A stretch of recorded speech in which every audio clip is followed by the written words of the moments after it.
여러분 이런 사경회도 경험 많이 해보셨습니까?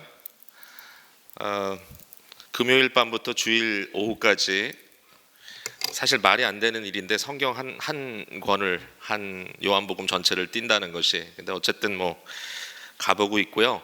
오늘이 이제 마지막 6번째 메시지이기 때문에 저희가 어디로 가겠습니까? 예수님의 부활 사건으로 갑니다. 요한복음 20장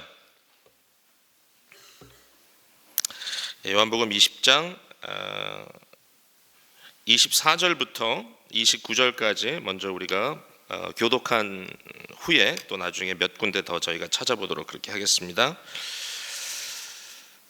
요한복음 20장 24절부터 29절까지. 12제자 중에 하나로서 디두모라 불리는 도마는 예수께서 오셨을 때에 함께 있지 아니한지라.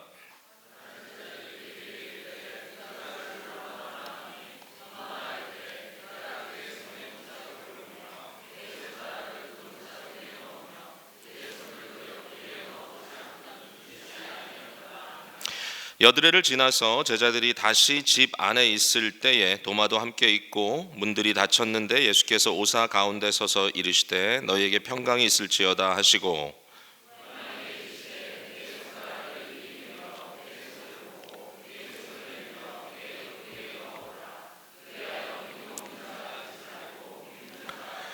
도마가 대답하여 이르되 나의 주님이시오 나의 하나님이시니이다. 예수께서 이르시되 너는 나를 본고로 믿느냐? 보지 못하고 믿는 자들은 복되도다 하시니라. 아멘. 기독교를 기독교되게 하는 가장 중요한 것은 바로 기독교는 체계 종교라는 것입니다. 책. 우리의 신앙은 책을 중심으로 모이는 신앙입니다. 우리 크리스찬들은 매주일마다 모여서 예배를 드리는데 그 예배의 중심은 하나님의 말씀을 열고 그 말씀을 같이 읽고 그 말씀을 주행하고 그 말씀을 적용하는 그 일에 가장 많은 시간을 할애하는 것이 굉장히 놀라운 일입니다. 가장 크리스찬다운, 가장 기독교인다운 행위가 하나님의 말씀을 읽고 듣고 선포하는 것입니다. 저희 교회 한번 방문하신 이 카톨릭에서 오랫동안 그 종교 생활을 하신 카톨릭 신자이신 분들이 교회를 방문하셨는데 그날따라 제가 설교를 좀 길게 했던 모양이에요. 뭐 그래도 뭐 한 45분 50분 정도 했겠죠. 근데 끝나고 나서 제가 이제 소개를 받고 어떠셨습니까? 라고 이야기를 하니까 참 강론을 길게 하시네요. 강론이라 그러시더라고요. 그래서 무슨 말씀이냐 그랬더니 자기들 다니는 교회에서는 절대로 15분을 넘기지 않는다. 이제 그러시면서 굉장히 못마땅해 하시더라고요. 그 자녀분들이 영어권인데 저희 교회를 출석하고 있었거든요. 그렇지만 저는 이 문제에 대해서는 절대로 뒤로 물러서지 않으려고 합니다. 종교개혁 500주년을 맞은 특별히 올해에 한국의 교회뿐만 아니라 전 세계의 교회가 정말 회복해야 될 중요한 과제는 하나님의 말씀으로 돌아가는 일이라고 생각합니다. 어쨌든 이번 사경회를 통해서 말 그대로 성경을 가르치는 사경회로 저희들이 함께 시간을 보내고 있는데 요한복음의 전체 어떤 그 정신과 요한복음이 말하려고 하는 것이 무엇인가 이제 저희들이 함께 나눴습니다. 이것은 증언 공동체를 의미하는 교회로서의 중요한 역할을 지금 사도 요한이 작업해 주시는 것이다라고 저희가 첫날부터 함께 말씀을 나누지 않았습니까? 요한복음의 실제적인 결론은 21장이 아니라 20장입니다, 여러분. 21장은 저희가 결론 부분이라고 부르지 않고요. 이것은 후기라고 부릅니다. 후기. 그러니까 마치 부록처럼 뒤에 더해진 것이죠. 근데 20장 마지막 30절과 31절에 요한복음의 결론을 내립니다. 도대체 왜 이 책을 내가 썼는가?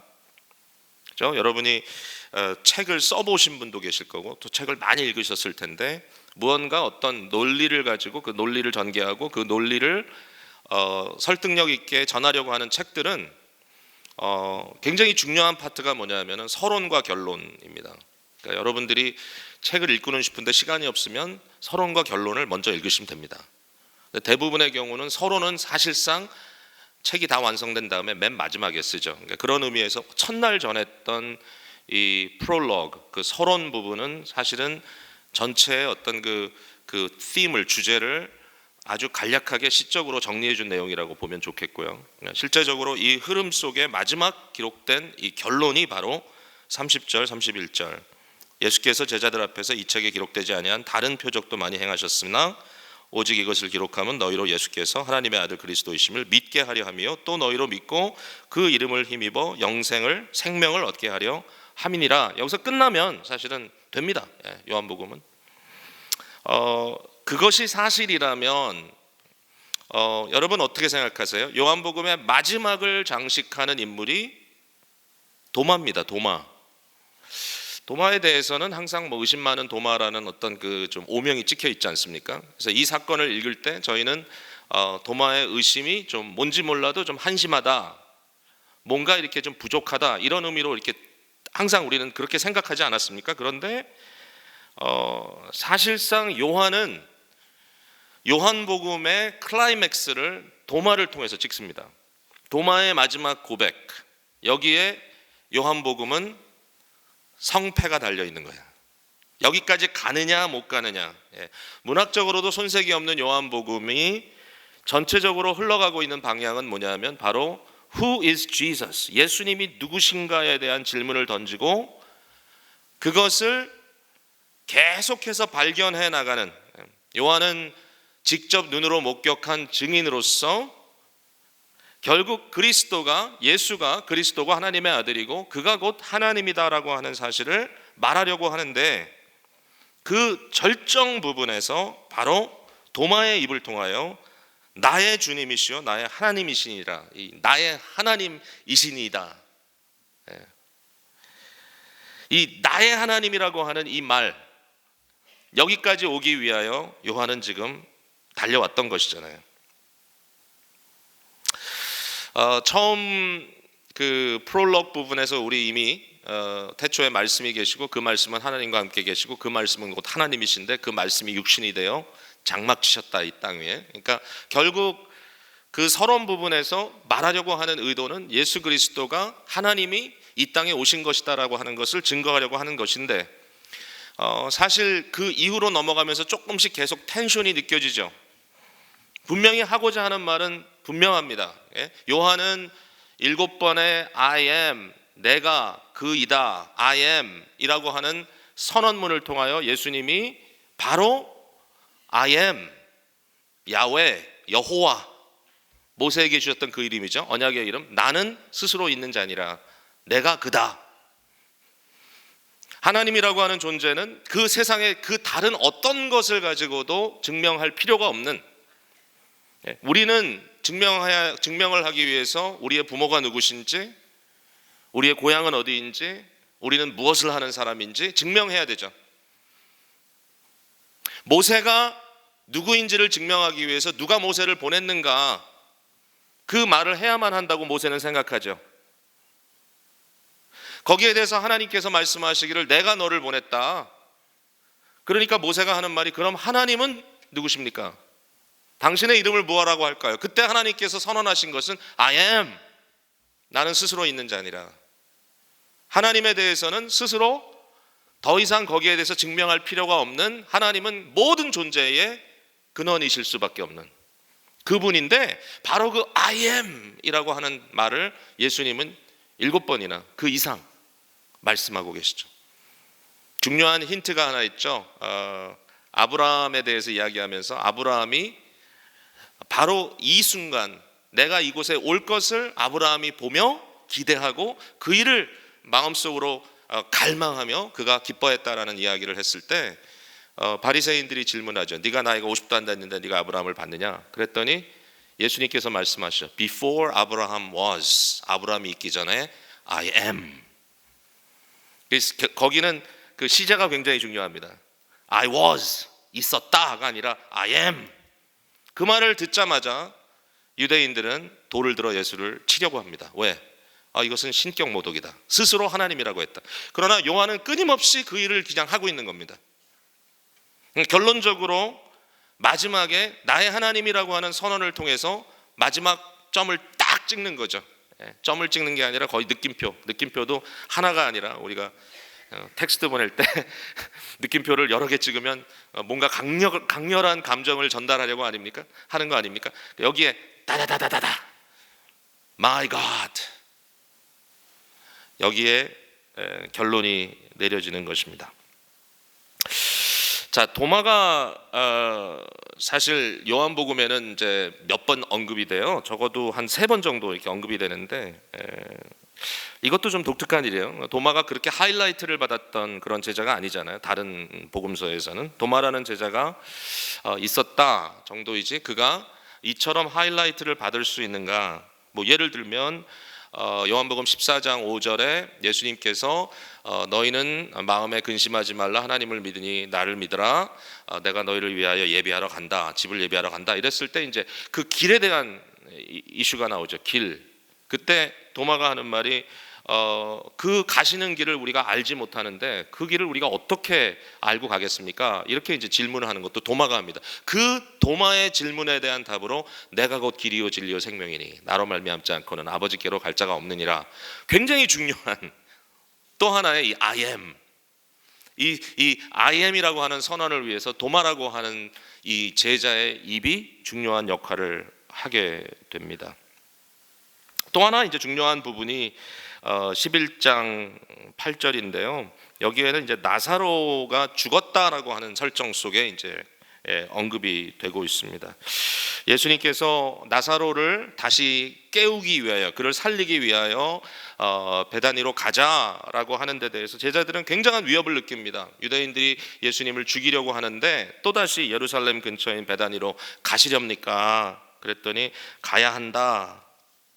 랍비여 방금도 유대인들이 돌로 치려 하였는데 또 그리로 가시려 하나이까? 이렇게 제자들이 질문을 하니까 예수님께서 그래도 가야 한다. 그 말에 대해서 도마가 이렇게 얘기를 합니다. 우리도 주와 함께 죽으러 가자. 11장 16절에 있는 말씀이죠. 우리도 주와 함께 죽으려 가자. 이 말을 들을 때 여러분 마음속에는 도마의 어떤 그 말의 톤이나 그 도마의 자세가 어땠을 거라고 생각하세요? 우리도 주와 함께 죽으러 가자. 일반적으로 저는 그렇게 생각했어요. 일반적으로 도마에 대해서는 저희들이 시각이 그렇게 아주 긍정적이지 않기 때문에 이제 뭔지 몰라도 약간 삐뚤어진 도마, 그죠? 정확하게 이렇게 아주 똑바로 보지 못하고 약간 삐딱하게 보는 도마. 항상 이 아웃사이더 멘탈리티를 가지고 뭔지 몰라도 비판적으로 보는 도마. 그러니까 여기에서 우리도 주와 함께 죽으러 가자라는 말을 언뜻 들었을 때 우리는 도마가 굉장히 냉소적이다.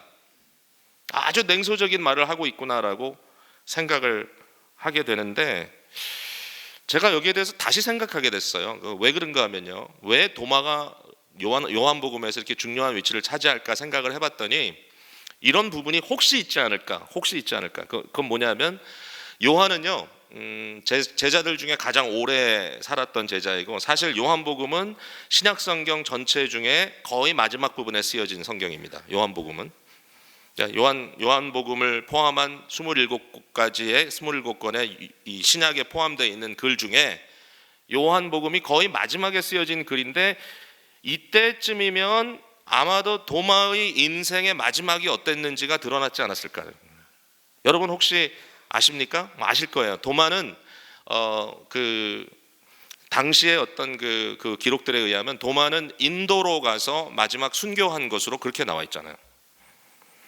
그러니까 그 초대교회 사람들이 요한복음을 대했을 때 이미 그 당시에 도마에 대한 그들의 관점은 다른 것도 아닌 그 멀고 먼 인도까지 가서 복음을 위하여 예수 그리스도의 이름을 위하여 피를 뿌렸던 거의 그 순교자 중에 어떤 정점을 찍었던 이런 그런 제자라고 하는 그러한 그 안목이 이미 형성되어 있지 않았을까.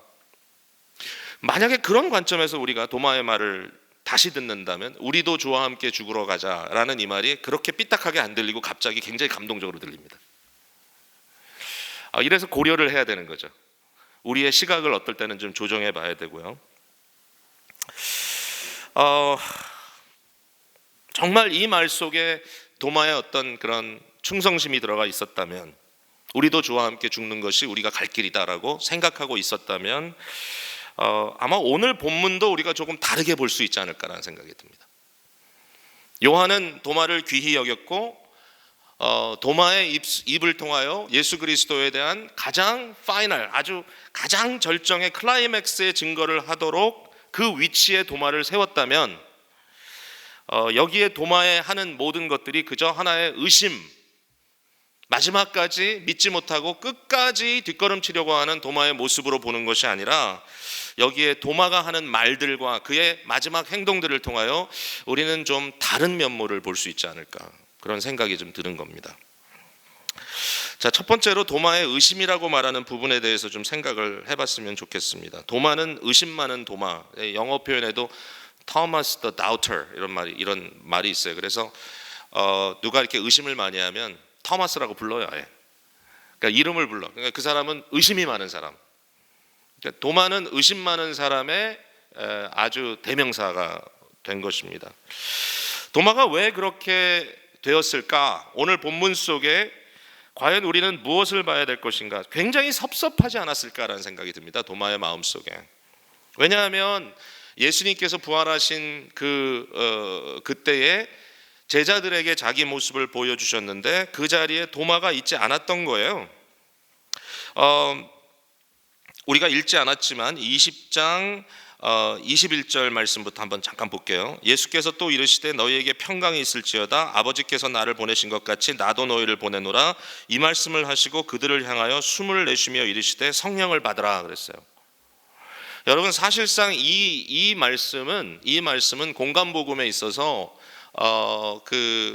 또는 공간복음이라기보다는 이제 사도행전과 누가복음을 쓴 이 누가복음의 어떤 증거의 그런 패러다임으로 보자면 이것은 예수님의 파송이고, 그리고 예수님의 성령을 부어주시는 것을 여기서 보여주고 있다는 것입니다. 그러니까 거의 오순절 사건과 맞먹는 일이, 부활하신 예수님께서 제자들에게 나타나셔서 그의 손과 옆구리를 보이시면서 부활하신 것을 증명하신 이 순간입니다. 이때에 내가 너희를 보낸다. 선교적 하나님의 선교죠. 아버지가 나를 보낸 것처럼 나도 너희를 보낸다. 그러시면서 성령을 받아라. 이 자리에 도마가 없었던 겁니다. 분명히 다른 제자보다 어떻게 보면 더 그는 열정을 가지고 순교적 할트를 가지고 예수님을 따랐는데, 이 결정적인 순간에 도마가 그 자리에 없었던 겁니다. 예수 그리스도의 파송의 메시지를 도마는 직접 듣지 못했고, 그 순간에 예수 그리스도의 성령의 이 임재에 대한, 성령의 강림에 대한 예수님의 이 제스처를 그는 받지 못했습니다. 그들을 향하여 숨을 내쉬며 이르시되, 여러분, 하나님이 숨을 내쉬면 어떻게 됩니까? 흙덩이도 살아있는 생명이 됩니다. 이 성령은 하나님의 숨입니다. 숨을 내쉬시며 성령을 받으라 그러시면서 교회의 가장 본질적인 모습을 선포하시잖아요. 너희가 누구의 죄든지 사하면 사하여질 것이요 누구의 죄든지 그대로 두면 그대로 있으리라. 이 어마어마한 예수님의 선언들이 선포되었던 그 자리에 도마가 없었던 거예요. 여러분들은 어떻게 하셨겠습니까? 자, 예수님께서 제자들에게 나타나시기 전에 이미 제자들은 예수님이 부활하셨다는 그 소식을 들었습니다. 부활하신 예수님을 목격했다고 하는 그 여인들의 증거를 듣고 나서 그들은 아마 특별히 도마는 굉장히 흥분했을 겁니다. 너무너무 기대가 있고 너무너무 고조되어 있는 상태였는데, 그가 그 다음에 들은 말은 뭐냐면은 네가 없을 때 예수님이 왔다 간 거야. 그리고 예수님께서 이런 말씀을 하셨어라고 했을 때 그는 너무너무 마음속에 깊은 실망이 있으니까, 그러니까 하는 말이 뭐냐면, 내가 직접 예수님을 만나지 않고서는 나는 포기하지 않을 거야. 너희가 증언하는 예수 그리스도의 부활, 거기에 만족하지 못하겠어. 나는 반드시 예수 그리스도를 직접 만나고 그의 손과 그의 옆구리에 내 손을 집어넣어 보고 부활하신 예수님을 확인하고 싶다라고 하는 이 도마의 마음. 도마의 의심에는 부정적인 요소와 긍정적인 요소가 다 담겨져 있다고 생각해요. 부정적인 의미에서는 다른 제자가 하는 증거의 말을 믿지 않았다라는 것이, 나는 못 믿겠다 이거죠. 그러나 긍정적인 의미에서는 뭐냐면 자기 자신도 도저히 부인할 수 없는 실제적인 예수 그리스도의 목격을 경험하고 싶었다. 나도 봐야 되겠다. 내가 봐야 되겠다. 그래서 제가 여러분께 이렇게 이 부분을 좀 소개하고 싶은 거예요. 저는 그렇게 좀 여러분을 설득하고 싶은 거예요. 이 도마의 의심, 그와 마찬가지로 우리의 어떤 의심이라는 것이 있다면 그 의심이 거부하는 마음이라면 그것은 불신입니다. 그죠? rejection.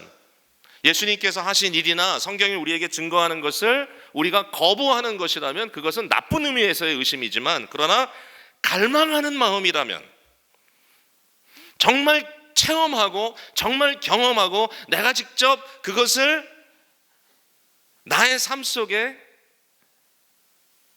목격하고 싶은, 나의 삶에 이루어지는 것을 직접 내가 나의 삶 속에서 경험하고 싶은 그러한 갈망이라면 이것은 부정적인 것이 아니다라고 말하고 싶습니다. 집회 마지막 날 주일날 오후 5시 이 집회에 참석하신 분들 중에는 아마 나는 아직 예수님을 믿지 않지만 나는 구도자입니다 라고 얘기하는 분은 거의 없을 것 같다는 생각이 들긴 하지만, 그러나 혹시라도 이 자리에 계신 분 중에 겉으로는 그런 표현을 못하고 있지만 여러분 마음속에 아직도 내가 믿지 못하는 부분들이 있어서, 아직도 나는 예수 그리스도의 신격이라든지 이 복음이 정말 나에게 어떤 의미에서 복음인가, 정말 굿뉴스인가, 아니면 그냥 그저 그런 것인가, 뭔가 교회에 대해 무엇이든지 간에 여러분의 마음속에 아직도 분명치 않은 부분들이 있다면 제가 여러분께 도전하고 싶은 것은 뭐냐면, 여러분 끊임없이 seeking 하시라는 겁니다. 끊임없이 갈망하시라는 거예요. 여러분 헛된 것을 갈망하면 그것은 어리석은 일입니다. 없는데 있는 것처럼 갈망하면 어리석지만요, 예수 그리스도의 은혜, 하나님의 존재, 이것을 우리의 삶 속에 찾고 찾아서 그것을 내가 발견하겠다고 하는 것은 절대로 어리석은 일이 아닙니다. 하나님의 말씀을 파고 들어가고 하나님의 말씀을 계속해서 묵상하고 이 말씀 속에 내게 예수 그리스도에 대한 믿음이 확고하게 세워질 때까지 나는 찾겠다. 여러분 그건 의심이 아닙니다. 나쁜 의미에서. 그것은 선한 의미에서의 갈망입니다. 이러한 갈망은 모든 그리스도인들이 꼭 가져야만 하는 것이다. 이렇게 말씀드리고 싶어요. 자, 이게 도마의 마음을 그렇게 좀 표현하고 싶고요. 그런데 두 번째로 그것보다 훨씬 더 중요한 게 있습니다. 그게 뭐냐면 도마를 향한 예수님의 마음입니다. 도마를 향한 예수님의 사랑입니다.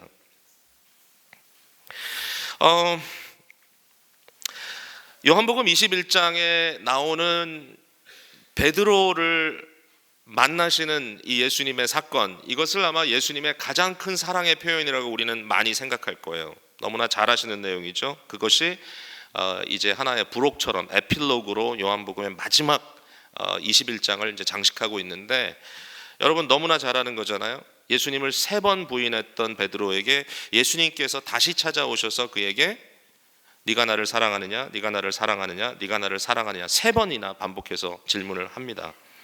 예수님이 왜 3번 질문했을까? 이건 뭐 너무 분명해요. 베드로가 3번 부인했기 때문에 그렇습니다. 이건 굉장히 의미 있는 베드로 자신의 마음에 잊을 수 없는 중요한 한 포인트를 만들어 주시는 예수님의 방법입니다. 참 재밌어요. 엔트라키엔이라고 하는 그 헬라어 단어가 있습니다. 엔트라키엔. 이 엔트라키엔이라는 단어는 성경에 딱 2번 나옵니다. 이 엔트라키엔이라고 하는 단어의 의미는 숯불입니다. 숯불. 요한복음에 딱 2번 등장하는, 성경 전체에서 요한복음에 딱 2번 등장하는 이 숯불이라 안트라키안이라고 하는 이 단어, 아주 독특한 단어를 사용했습니다. 근데 그 단어가 2번 어디에 나오냐면 베드로가 예수님을 부인하는 현장에 나오고, 다시 베드로를 찾아간 예수님께서 숯불을 피워놓고 베드로에게 그 옆에서 네가 나를 사랑하느냐, 그 장면에서 나옵니다. 너무 고의적입니다. 아주 그냥 베드로가 이 요한이 쓴 글을 봤다면 좀 속이 상했을 것 같아요. 고의적으로 단어 선정까지 하면서 이것은 예수님께서 베드로를 회복시키시는 구체적인 사랑의 표현이라고 우리가 얼마든지 거기에 대해서 그렇게 이해하고 있습니다. 그러면 도마에 대한 예수님의 마음은 그런 어떤 것인가? 저는 동일하다고 생각합니다. 왜냐하면 도마가 이렇게 얘기했거든요. 제자들에게 내가 그의 손에 못자국을 보며 내 손가락을 그 못자국에 넣으며 내 손을 그 옆구리에 넣어보지 않고는 믿지 아니하겠노라 라고 선포를 딱 했는데 일주일 만에 예수님 나타나신 거예요. 그리고 예수님께서 도마에게 이르시되 27절에 내 손가락을 이리 내밀어 내 손을 보고 내 손을 내밀어 내 옆구리에 넣어보라. 도마가 한 얘기를 그대로 반복합니다. 베드로의 3번의 부인 때문에 예수님이 3번 네가 나를 사랑하느냐 안드라케안이라고 하는 숯불 앞에서 반복해서 예수님께서 말씀하신 것과 똑같이 내가 이렇게 하지 않고서는 믿지 않겠다고 하는 도마에게 예수님께서 동일한 말을 반복하시면서 믿으라 이렇게 말씀해 주시는 겁니다. 도마는 이 예수님의 아주 세밀하시고 집요하신 설득 앞에서 더 이상 부인할 수 없는 확신을 얻게 된 것이라고 생각합니다. 세밀하고 집요한 설득. 오늘 아침에 여러분 그 말씀 들으셨죠?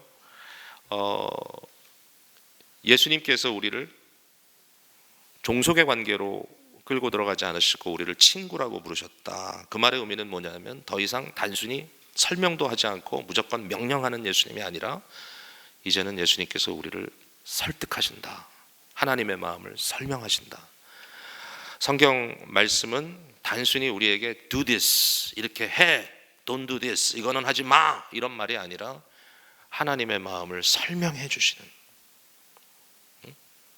아브라함에게 너의 유일한 독생자 이삭을 바치라고 했던 그 하나님의 그 말씀이, 그 일이 무엇인가 세밀하고 집요한 설득, 하나님의 마음이 어떤 마음인지, 이런 하나님을 우리가 섬긴다는 겁니다.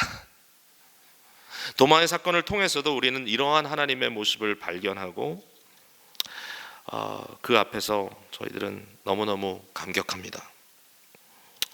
본문의 메시지는 무조건 믿으라는 것 아니라고 저는 생각해요. 그냥 우리에게 주시는 말씀도 무조건 믿으라, 그냥 눈 딱 감고 믿어라, 자꾸 그렇게 해석하려고 해서는 안 된다고 생각합니다. 중요한 오늘 메시지의 포인트는 이와 같은 도마에게 예수님은 찾아오셨다는 겁니다. 동경하고 찾고 기다리고 어떻게 보면 주님 앞에 거룩한 불평을 털어놓았던 도마에게 예수님은 찾아오셨다. 예수님이 밉다, 예수님이 싫다, 예수님을 거부한다 이런 말이 아니라 살아계신 예수님, 아는 거죠. 도마가 알죠. 벌써 얼마나 많은 이야기를 들었는데 알지요. 그러나 내가 그분을 만나고 싶다라고 주님 앞에 끊임없이 거룩한 불평을 털어놓는 도마에게 예수님은 찾아왔다. 저와 여러분에게도 예수님은 분명히 세밀하고 집요한 설득으로 우리를 설득하실 거예요. 왜 그렇습니까? 우리가 주님을 택한 것이 아니라 그분이 우리를 택하여 세우셨기 때문입니다. 여러분 걱정하실 필요 없어요. 혹시라도 여러분의 믿음이 연약하다, 나는 뭔지 몰라도 가끔 몇 프로가 부족하다, 부족한 건 좋은 것 같아요. 저는 생각하기에 그리스도인들에게.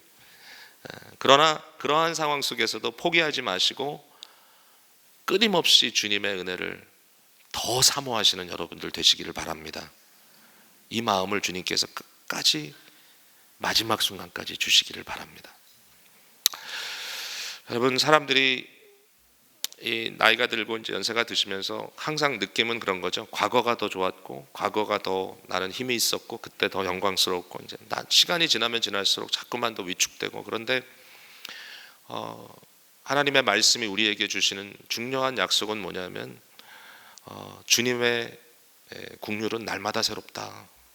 우리의 겉사람은 후패하나 그러나 우리의 속사람은 날마다 새롭다. 그러니까 그 갈망은 마지막 주님을 페이스 투 페이스, 얼굴과 얼굴을 대면하는 그 순간까지 우리는 절대로 놓지 말아야 된다는 것입니다. 이것은 굉장히 성경적으로 옳은 일입니다.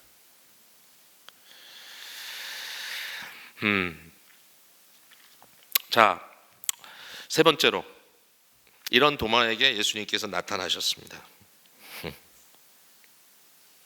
그리고 나타나신 주님께 대하여 도마가 이러한 반응을 드리는 거죠. 28절을 한번 여러분 집중해서 보세요. 도마가 대답하여 이르되 나의 주님이시요 나의 하나님이시니이다.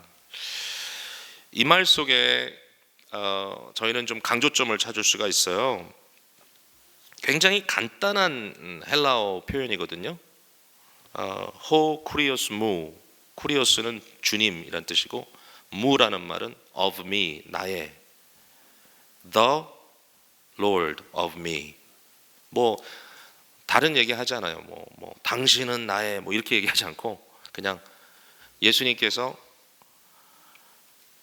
네 손을 내밀어 나를 만져봐라 라고 얘기했을 때 그 앞에 아마 꿇어 엎드렸겠죠.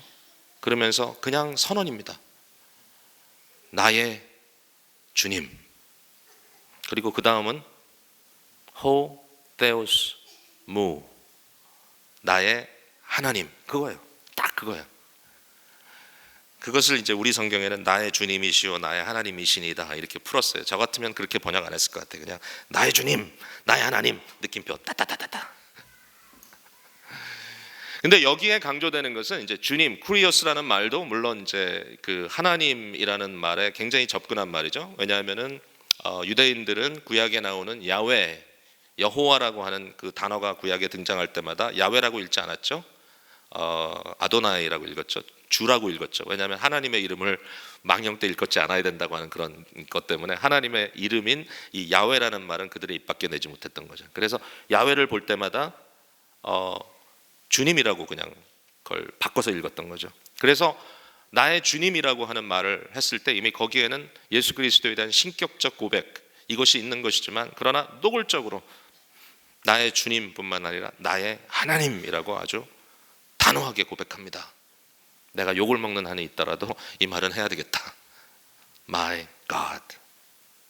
근데 여기에 이제 강조되는 것은 나의 주님과 하나님이 되십니다. 이렇게 표현할 수도 있거든요. 사실은. 근데 무라고 하는 of me라는 말이 2번 반복된다는 거예요. 나의 주님, 나의 하나님. 여기에 도마의 반응은 단순히 살아 계시군요 이런 게 아닙니다. 나의 하나님입니다. 나의 주님입니다. 이렇게 고백하는 겁니다.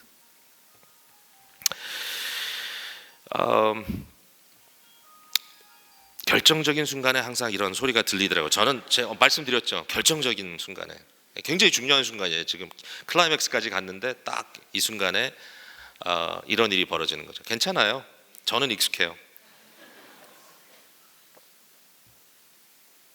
믿음에는 두 가지 의미가 있다고 저는 생각합니다. 아니면 두 가지 의미든지 두 가지 단계든지. 근데 어쨌든 이것이 결국 하나로 합쳐져야 되는데 이 두 가지 의미의 첫 번째 믿음의 의미는 뭐냐면 내가 일단 듣고 보고 이해하는 거예요. 객관적인 사실로 받아들이는 거예요. 네. 객관적인 지식으로서 하나님과 그가 보내신 아들 예수 그리스도를 믿는 것, 이게 믿음입니다. 예수님이 이런 분이시다. 하나님이 이렇게 하셨다. 이것이 믿음의 중요한 파트입니다. 여러분 이것을 무시해서는 안 돼요. 전혀 무시해서는 안 돼요. 제가 이 말씀 좀 드리고 싶어요.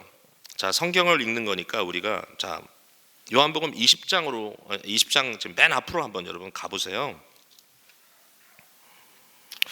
자, 예수님의 부활 사건에 대한 그 설명, 내레티브에 대해서 제가 조금 한번 읽어볼게요. 20장 앞부분에 요한의 말입니다. 안식 후 첫날 일찍이 아직 어두울 때에 막달라 마리아가 무덤에 와서 돌이 무덤에서 옮겨진 것을 보고 시몬 베드로와 예수께서 사랑하시던 그 다른 제자, 이제 요한이죠. 이 두 사람에게 달려가서 말하되 사람들이 주님을 무덤에서 가져다가 어디 두었는지 우리가 알지 못하겠다 하니 베드로와 그 다른 제자가 나가서 무덤으로 갈 때 둘이 같이 다름질을 했는데 다른 한 제자가 요한이 베드로보다 더 빨리 달려가서 먼저 무덤에 이르러 구부려 무덤 안을 들여다보고 세마포 놓인 것을 보았으나 세마포는 예수님의 몸을 쌌던 수이죠. 들어가지는 아니하고 그냥 무덤 문에 서 있는데 시몬 베드로는 그 뒤에 따라와서 무덤으로 쑥 들어가서 세마포가 놓였고 또 머리에 쌌던 수건은 세마포와 함께 놓이지 않고 딴 곳에 쌓여 놓은 대로 놓여 있더라, 이렇게 했습니다. 쌌던 대로 놓여 있더라. 이것을 베드로가 먼저 봤습니다. 그리고 아마 베드로가 뒤에 있는 요한에게 야, 이상하다, 예수님을 쌌던 그 수의는 여기 딴 데 있고 예수님의 얼굴을 쌌던 그 수건은 마치 그대로 있는데 사람만 싹 빠진 것처럼 그 자리에 탁 있다. 요한이 보더니 그 얘기를 들으면서 아이, 뭐 그럴 리가 있어, 같이 없어졌든지, 아니 뭐 만약에 시신을 누가 훔쳐갔다면 그것을 다 풀어놓고 갔을 리도 없고 또 그렇게 분리해서 놨을 리도 없고 말이 안 되지. 근데 8절에 그때야 무덤에 먼저 갔던 그 다른 제자도 들어가 보고 믿었다. 여러분, 제가 왜 이걸 이렇게 여러분께 읽어드렸냐면요, 그 느낌을 좀 보셨으면 좋겠다는 거예요. 자, 여기에 요한은 증언자로서 예수님의 부활을 증거하고 있는데, 많은 신앙인들이요, 소위 말해서 크리스찬이라고 말하는 사람들이 예수님의 부활을 역사적 사실로 믿질 않아요.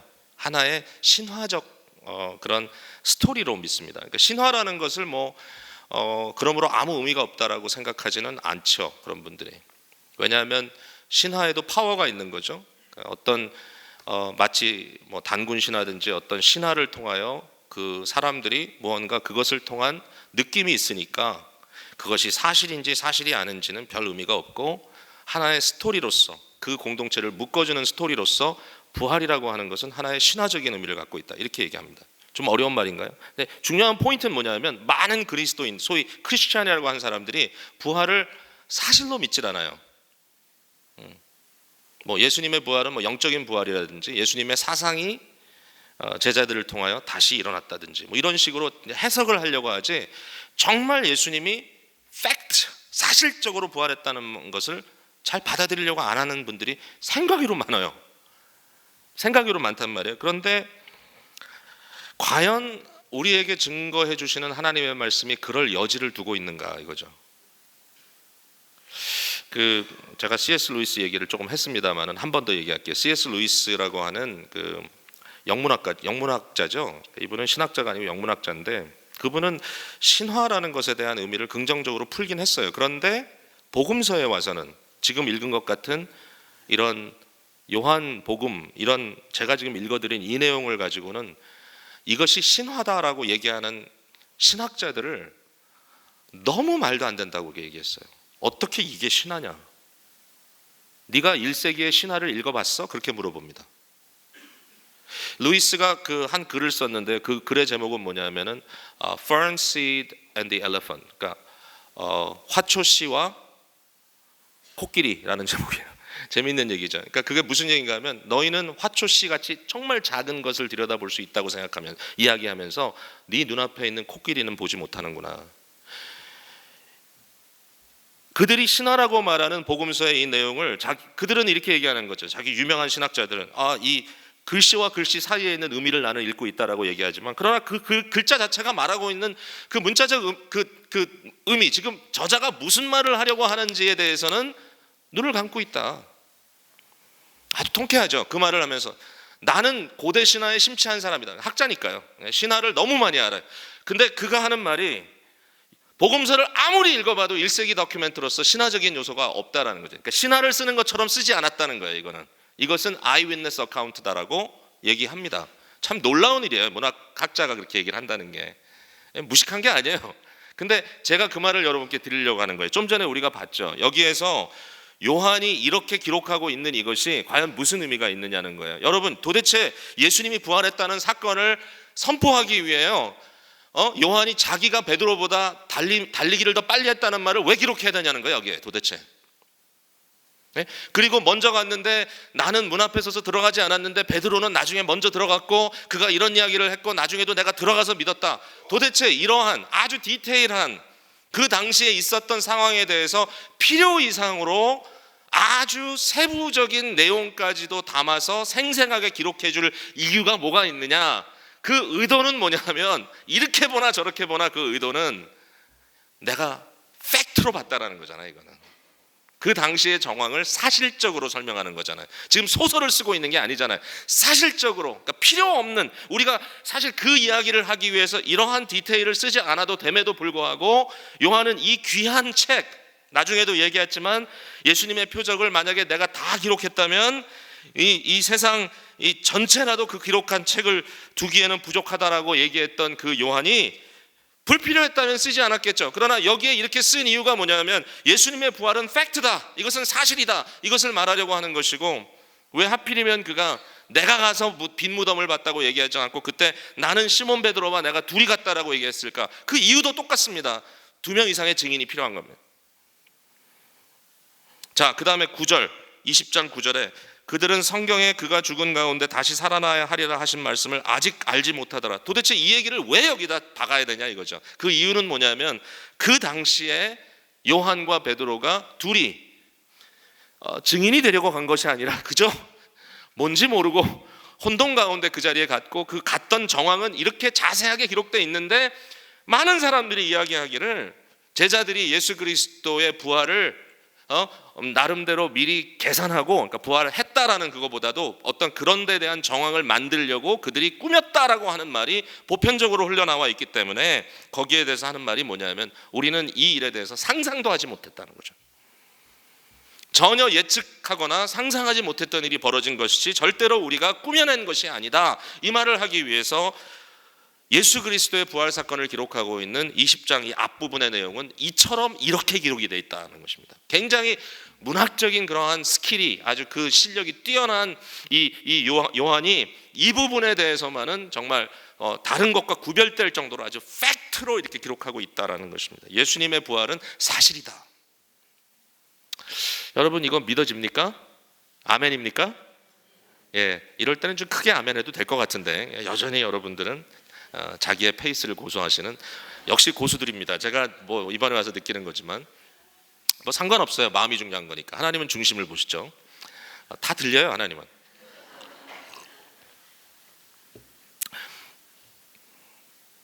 성경을 우리는 우리 삶의 중심에 두고 우리의 신앙의 중심에 둡니다. 그러니까 성경이 그렇게 중요합니다. 제가 지금 이렇게 설명하는 이런 것들이 마치 그냥 흥미로운 것이고 그냥 재밌네, 그렇게 또 풀 수 있겠네, 그게 아니에요. 성경의 저자가 성령의 영감을 통해서 우리에게 어떻게 말하고 있는가가 우리는 너무 중요해요. 왜냐하면 그렇게 믿어야 되기 때문에. 제가요 깜짝 놀란 일이 있었어요. 뭐냐면 오래전인데 그 당시에 저는 이제 LA 지역에서 이제 잠시 시간을 보내고 있을 때인데 어떤 목사님과 함께 소그룹을 하고 있었어요. 뭐 한 교회 분들도 아니고 그냥 다 그냥 나름대로 각자 자기의 어떤 지금 스토리가 있는 사람들인데 한 대여섯 명이 모여가지고 일주일에 한 번씩 2시간씩 3시간씩 모여가지고 소그룹을 했어요. 토론도 하고 자기 이야기도 하고. 근데 거기에 함께 모였던 사람들 중에 많은 분들이 이제 신학 공부를 하는 분들이었어요. 저도 그 당시에는 이제 박사 논문 쓰고 있는 그때였는데, 근데 그때에 미국의 어느 유명한 서부에 있는 좀 자유로운 신학교에서 박사 논문을 쓰고 계셨던 분이 한 분 그 자리에 계셨어요. 그분은 구약 성경, 구약을 전공하신 분이셨어요. 근데 어떻게 이야기를 하다가 왜 그런 얘기가 나왔는지 정황은 정확히 기억이 안 나는데 그분이 분명히 이렇게 얘기하더라고요. 나는 모세의 그 어떤 그 스토리라고 이야기하는 그 모세오경의 이야기를 역사적인 사건으로 받아들이지 않는다라고 얘기하더라고요. 믿지 않는데요. 그러니까 뭐 출애굽 사건도 그렇게 됐다고 생각하지 않고 그 스토리에 너무너무 많은 허점들이 있고 이것은 그냥 만들어낸 이야기라고 믿는데요. 거기까지는 뭐 그럴 수 있겠죠. 뭐 안 믿는 거 어떡하겠어요. 안 믿겠다 그러는데, 근데 무서운 게 이거예요. 그분이 하는 말이, 목사예요. 그런데 나는 이 말씀을 설교함으로써 교인들이 감동받고 은혜를 받도록 하는 데 대해서는 아무런 문제가 없다, 그렇게 해요. 여러분 이해했어요? 제가 지금 한 말? 이게 사실이라고 믿지 않는데요. 그러나 이것이 사실인 것처럼 전하는 데는 아무 문제가 없다. 왜? 포인트는 듣고 감동받으면 되기 때문에. 제가 그 얘기를 듣고 너무 샤크를 받았어요. 근데 사실상 그런 경우가 많아요. 왜냐하면 머릿속에 들어있는 거예요. 이것은 하나의 신화일 뿐이야. 근데 신화라는 말이 어떤 의미가 있냐면 신화에 힘이 있는 거죠. 그 힘이 사람을 감동하고 그 감동이 사람을 하나로 묶고 공동체 의식을 만들고 그런 역할을 한다고 믿는 것까지 가는 거예요. 그러나 사실일 필요는 없다. 그 베이스가. 예수 그리스도의 부활이 사실이 아니다 할지라도 아무 상관없이 나는 부활을 외칠 수 있다는 거예요. 어떻게 생각하세요?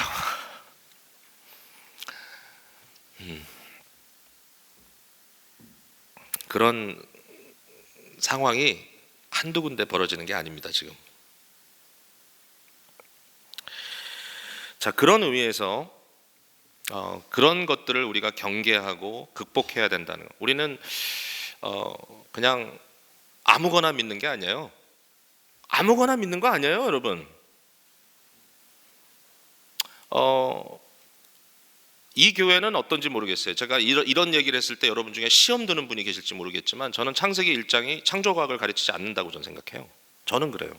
왜냐하면 창조과학이나 또는 창조를 믿지 않기 때문이야. 저 믿어요. 하나님이 천지 창조하셨어요. 그러나 창세기 1장이 하려고 하는 그 문학적 어떤 그 글로서의 저자의 의도가 뭐냐는데 전 더 관심이 간다는 거죠. 그러니까 무슨 얘기를 여러분께 좀 드리려고 하는 건가 하면 성경을 성경이 말하는 대로 믿어야 된다는 거예요. 무식하게 믿는 것도 아니고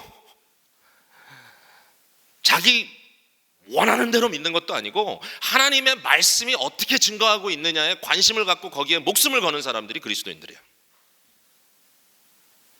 그래서 믿음이라는 것은 뭐냐? 예수 그리스도의 부활에 대해서 오늘은 거기에 지금 집중하고 있잖아요. 그리스도가 살아나셨다. 하나도 그것이 과학적으로도 잘못될 것이 없습니다. 과학은 보편적인 진리를 얘기하는 것입니다. 예수 그리스도의 부활은 인류 역사에 단 한 번 있었던 초자연적인 역사입니다. 과학도 부인할 수 없습니다. 그것은 하나님의 초자연적인 주권적 역사로서 예수 그리스도가 부활하셨고 그것은 단순히 이 창조의 영역이 아니라 새로운 창조의 영역까지 아우르는 하나님의 궁극적인 우리를 향한 목적을 보여주시는 사건이었다. 그리고 그것은 사실이다. 이것이 우리의 믿음입니다. 그게 믿음의 중요한 한 파트입니다. 이걸 놓쳐서는 안 돼요. 특별히 오늘 이 시대에. 그러나 두 번째 파트가 있습니다. 그게 뭐냐면 바로 좀 전에 말씀드렸던 이 사실이 내 안에 하나의 가치로서 내 것으로 자리 잡는 믿음입니다.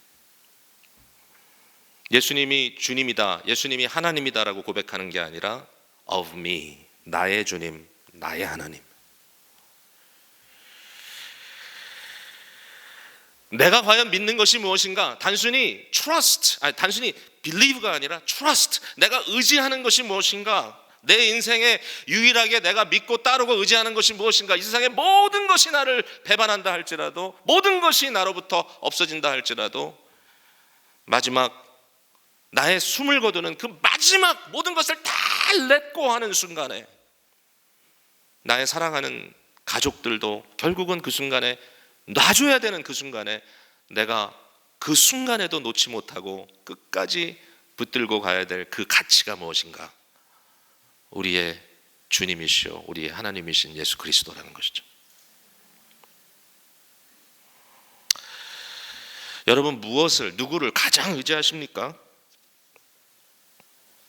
이런 의미에서 믿음이라는 것의 의미를 요한은 잘 풀어주고 있어요. 어떻게 풀어주죠? 요한복음 21장에 네가 이 모든 것보다 나를 더 사랑하느냐? 이 질문입니다. 이 모든 것보다 네가 나를 사랑하느냐? 여러분 정말 예수 사랑하시죠?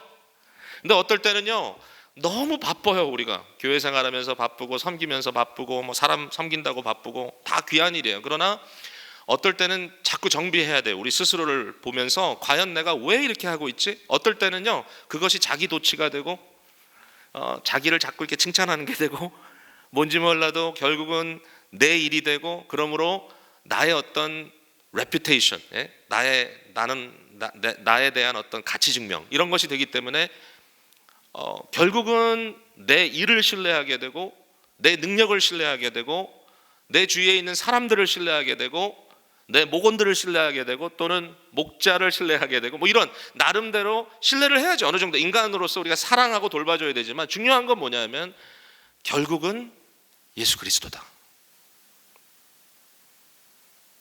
여러분, 목사님들이 다 목회 성공하지 않아요. 물론 성공이라는 말은 눈에 보이는 어떤 물량적인 것으로 판단할 수는 없어요. 저는 그렇게 생각해요.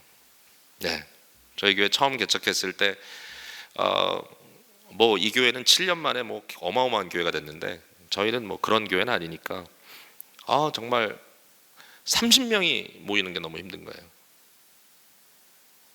여러분 그거 모르시죠? 30명 모이는 게 얼마나 힘든지.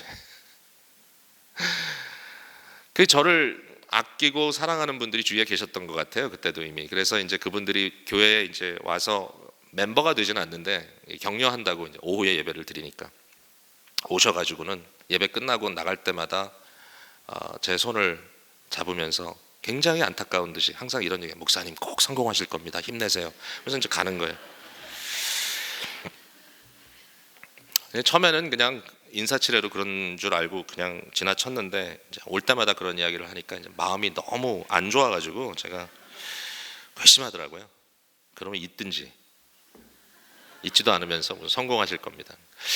근데 더 저를 좀 마음 아프게 했던 것은 몇 분 안 되지만 교회 등록하고 이제 저는 이 교회 교인입니다 라고 교회에 멤버가 되신 분들도 그걸 듣다 보니까 자신들도 이제 스스로 위로한다고 생각하고 예배 끝나고 나가면서 제 손을 붙들고 목사님 올해 잘 참으세요. 꼭 성공하실 겁니다. 이러면서 이제 나가시는 거예요. 그래서 제가 주일날 그 다음 주일에 설교를 하면서 그렇게 얘기했어요.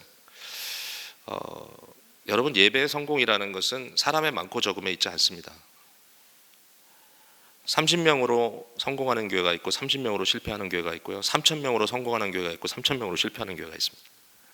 왜냐하면 예배는 예수 그리스도를 믿는 믿음으로 우리의 믿음의 눈을 열고 우리가 이 땅에 지금 육신적으로 자리하고 있지만 예배의 순간에는 하나님의 보좌 지성소로 들려 올라가는 믿음의 행위입니다.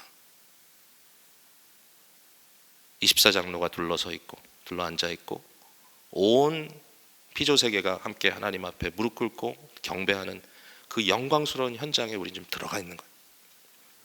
10명도 좋고 30명도 좋고 3,000명도 좋고 3만 명도 좋은데 제가 생각할 때 3,000명 3만 명 정도 되면 조금 혼란할 것 같아요. 제 생각에. 어떨 때는 300명도 힘들어. 그러나 중요한 건 뭐냐면 성공의 의미는 우리 속에 구체화된 삼위일체 하나님의 현실이고 그 안에 내가 초청받는 거예요. 목회도 어려울 수 있어요. 어느 순간에는 더 이상 버틸 수 없는 순간이 올지도 몰라요. 여러분, 목장이 버티지 못하는 순간이 올지도 몰라요.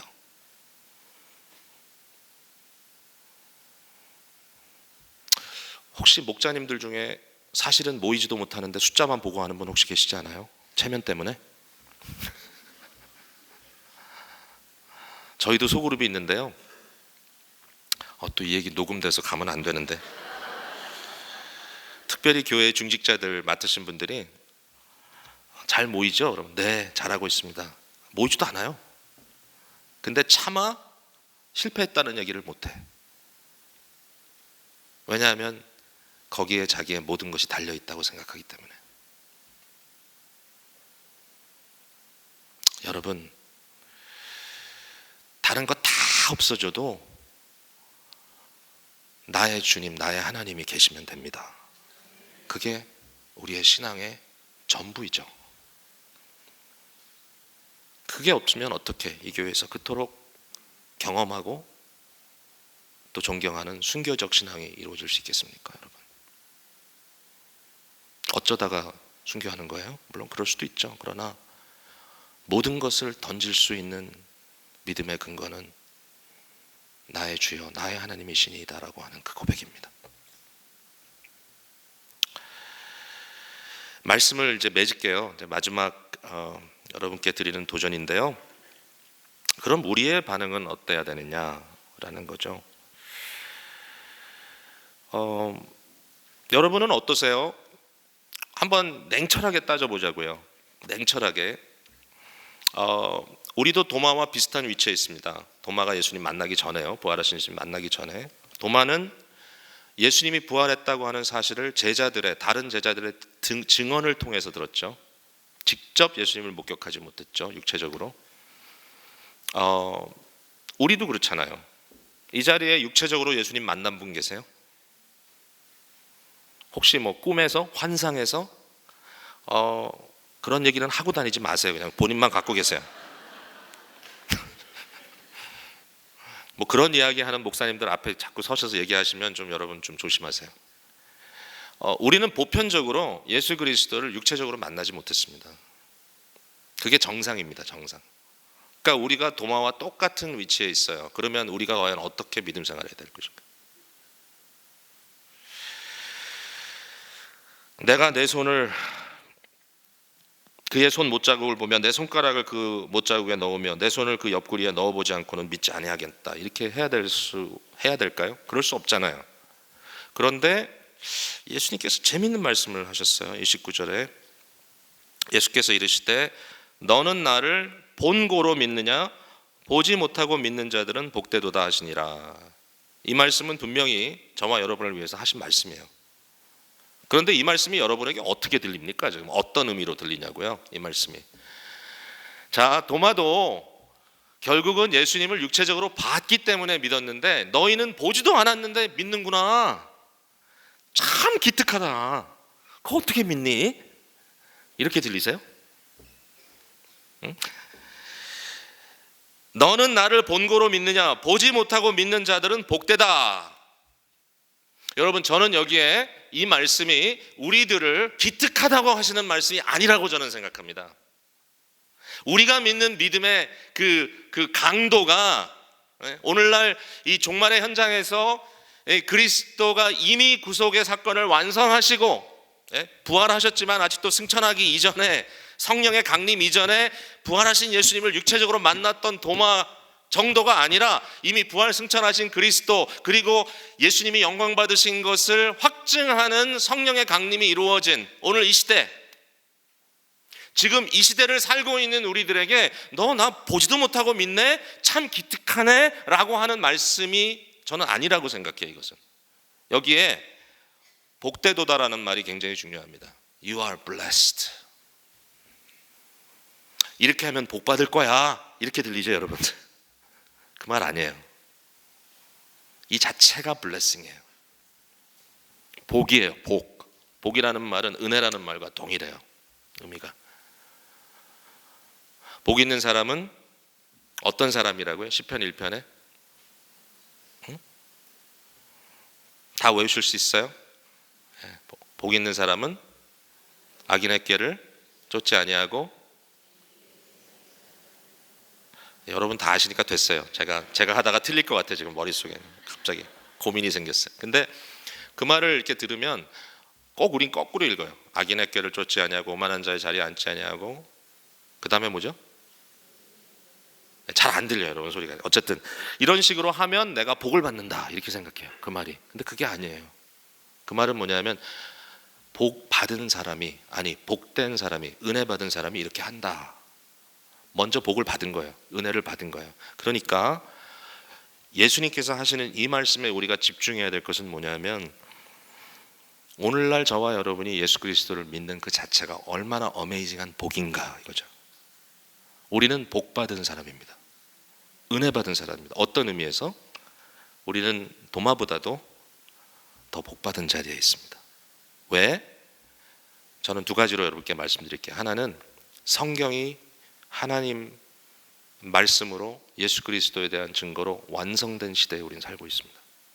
예수 그리스도의 구속 사건이 완료된 상태에 우리는 살고 있고, 이 성경 말씀 하나 속에 담겨져 있는 이 믿음의 보화를 얼마든지 볼 수 있는, 우리 그 복을 받았어요.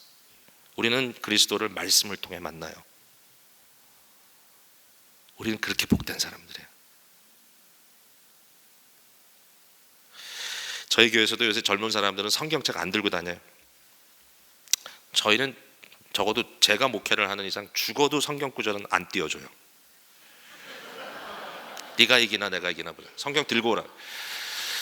물론 뭐 요새는 아이폰 딱 열고 아주 당당하게 성경을 보고 뭐 찬송도 다 찾고 그런데 저희는 예배 때 안 띄워줘. 아무것도 안 띄워줘요. 영상 하는 거 있어도 안 띄워줘요. 저희는 찾게 찾으라고.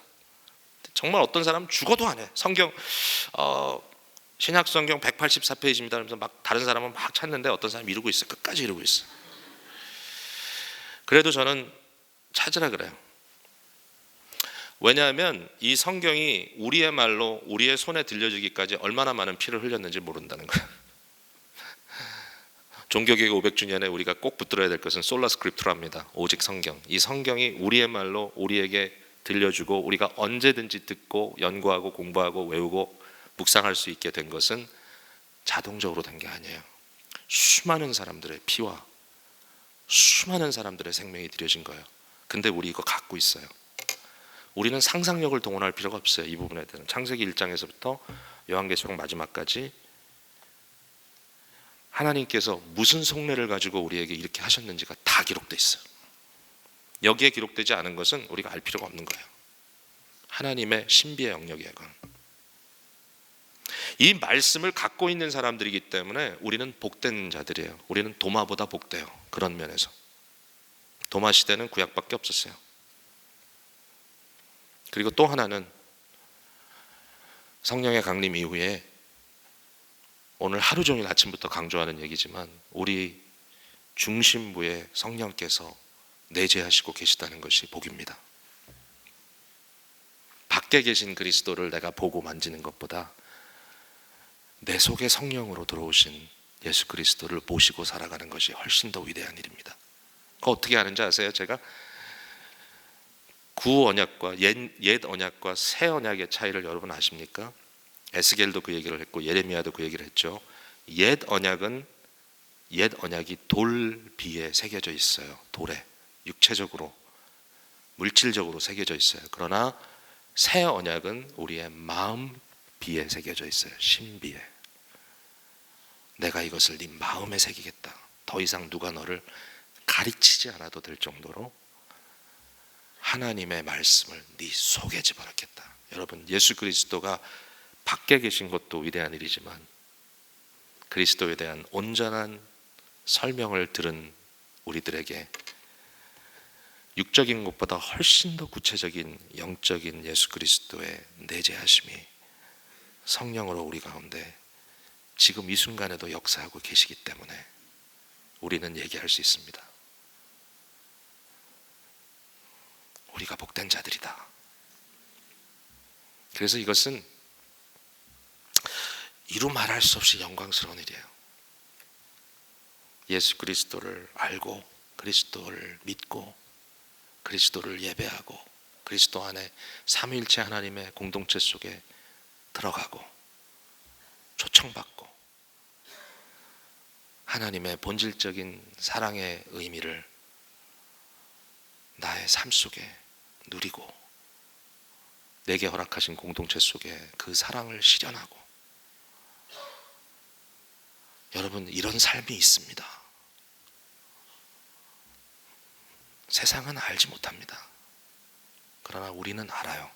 그래서 우리도 똑같은 시련도 당하고 똑같은 아픔도 당하고 똑같은 질병도 당하고 똑같은 사고도 당하고 똑같은 죽음도 당하지만 그럼에도 불구하고 그 모든 것들의 의미가 180도 다른 영광스러운 삶을 사는 저와 여러분이 됐다는 것, 이것만은 절대로 놓치지 않으시는 사랑하는 성도 여러분 다 되시기를 주님의 이름으로 축복합니다. 기도하겠습니다. 오늘 들은 이 말씀을 여러분 삶 속에 오늘도 적용하는 기도를 드려주시면 좋겠습니다. 구도자가 혹시 이 자리에 계시나요? Seeker, 포기하지 마십시오. 분명히 여러분이 충분히 신빙성을 가지고 받아들일 수 있는 예수 그리스도와 영적인 만남이 있을 것입니다. 하나님의 말씀 붙드세요. 그리고 예수 그리스도를 나의 주요 나의 하나님이라고 고백하십시오. 복된 성도 여러분, 나는 복받은 자로다라는 이 말씀을 마음속에 항상 기억하십시오. 감사하시고 주님 앞에 자신을 다시 한번 드리는 그런 기도의 시간 되시기를 바랍니다. 우리 각자 또 기도하시다가 우리 목사님 나오셔서 오늘 집회 마무리해 주시겠습니다.